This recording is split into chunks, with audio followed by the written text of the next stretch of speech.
I'm loving how comic book movies and shows are just continuously expanding. This particular show or comic I knew nothing about at all, knew nothing about the lore or the background until I saw it on Amazon. And let me tell you, the last 8 weeks have been a blast. The show I'm talking about is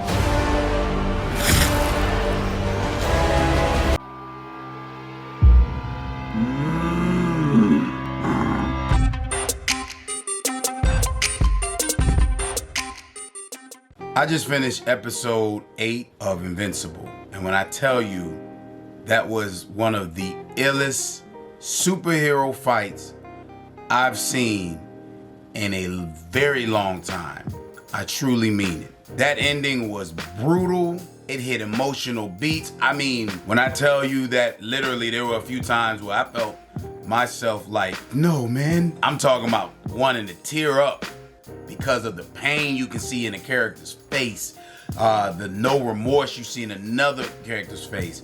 It had a perfect balance of comedic elements, action, drama. When I tell you there's a scene that involves a subway, yeah, like ill. So Invincible is a TV show based on a comic book by Robert Kirkman. If you know who Robert Kirkman is, it's the creator of The Walking Dead. He also created this comic book series. I never heard of Invincible prior to seeing the TV show, so I can't really speak on the whole lore or canon or the background. What I can tell you is this show is definitely a must-watch.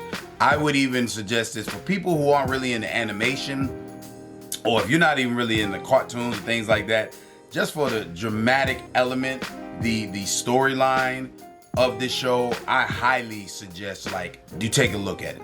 So our protagonist, 17-year-old Mark Grayson, aka Invincible, is the son of Nolan Grayson, who is also Omni Man. Just think of Superman. Debbie Grayson is his mother. She's a human being. So pretty much it starts off with Nolan Grayson or Omni Man and Debbie. They're waiting to see if Mark gets his powers.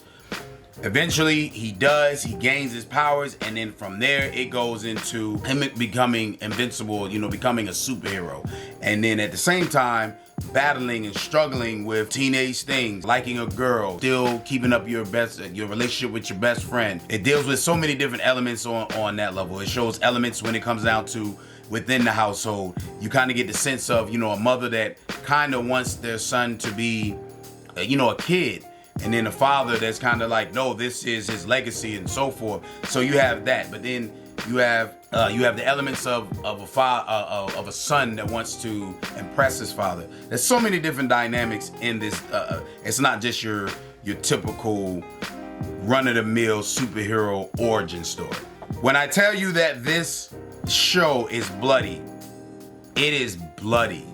I mean, bloody, gory, and so many good ways though. Sometimes the blood and the gore is using comedic effect.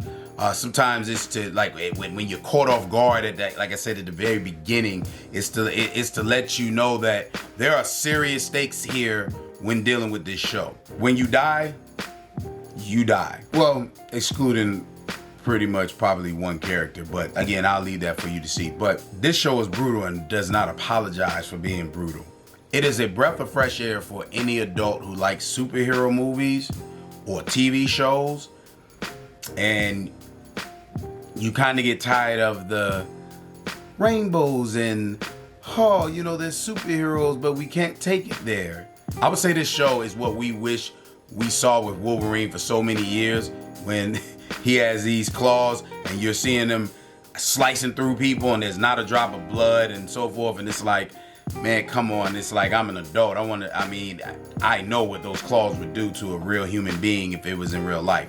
Well, this show lets you definitely see in animation form what would happen in real life when it comes down to dealing with individuals with superhuman powers. That last episode, the last 2 episodes, when I tell you it gets real, it gets real. I'm gonna tell you this.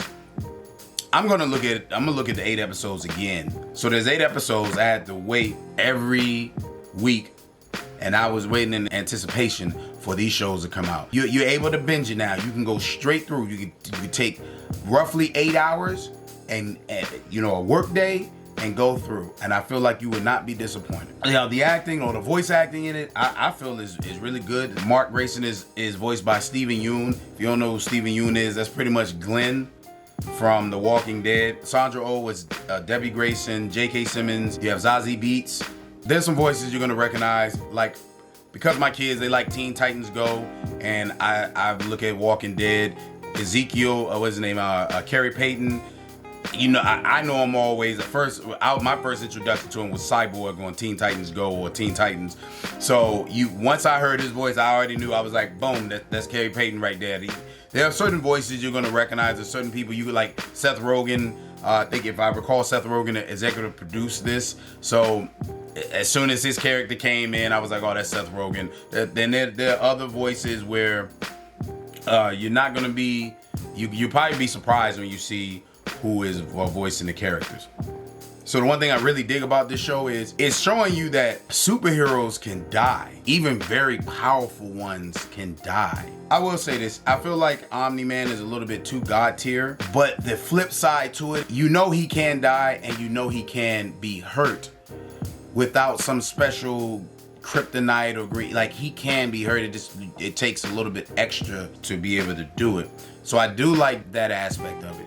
Like with Superman, it seems like sometimes Superman's powers can just be endless. He can fly out in space and he automatically can breathe in outer space. In this show, it's explained that when you go out in outer space, you gotta hold your breath. Now, because you're superhuman, you may be able to hold your breath, of course, longer or whatever, but at the end of the day, your physical makeup, you need to be able to breathe, and if you can't breathe, you can die. It's those certain elements too that's also refreshing. Again, you can see that there was some thought put into it. Like, yes, they're superhuman, but there's still, I guess, that keyword human, meaning flawed or you can die. Excluding Omni-Man, which we can argue and say that, you know, even though he's called he's called a Viltrumite. He comes from a planet called Viltrum. He's called a Viltrumite. I don't know if I'm pronouncing that right. Pretty much like Krypton. But how I felt about it, it was like the physical makeup, maybe even the atmosphere, all that stuff from Viltrumite is similar to Earth and so forth. Storyline, like I said, the storyline is excellent.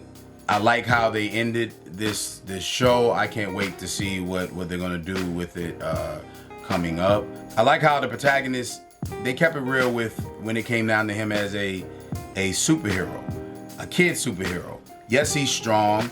Yes, he has powers. I'm glad they didn't do this thing where, you know, in an episode or two, he just, you know, becomes in tune with his powers, well in tune with his strength. Let's just put it like this. It's not one of those things where the protagonist always is coming out on top.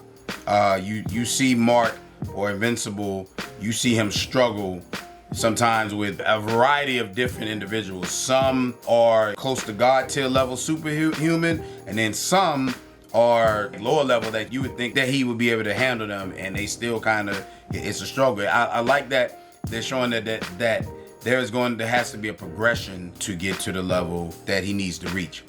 I have to check out the comic now. Any property that interests me like that, it's like I want to see what the source material states. It's like sometimes when it comes down to a movie, some movies you don't know that was a book, and then it's kind of like, oh, okay, you know, I want to see what how the book was. You know, sometimes there are things in movies you can see that confuse you, and if it came from a book, the book will give you a little bit better explanation, like, oh, okay, I get that. When it comes down to the rating of this is a straight A+. Kept me glued. The story kept me in. There were minor things. Everything has minor things, but this was a straight up A+. I highly suggest check it out. Check it out. Tell me what you think. If you don't like it, hey, you don't like it. But like I said again, this is not for the faint of heart. This is not for kids. There's cussing in it, you know, sexual reference, things like this. This is definitely an adult animation, so parents, be forewarned. Like my daughters, my younger ones will not be seeing this. No, you know, it's not for kids. So let me know what you think. Did you like Invincible? Did you not? Make sure that you subscribe below, hit the bell notification, comment, let me know what you think. And as always, take care of yourself mentally, physically, spiritually, emotionally. Make sure that you're taking care of yourself out there, all right? Y'all take it easy. Peace.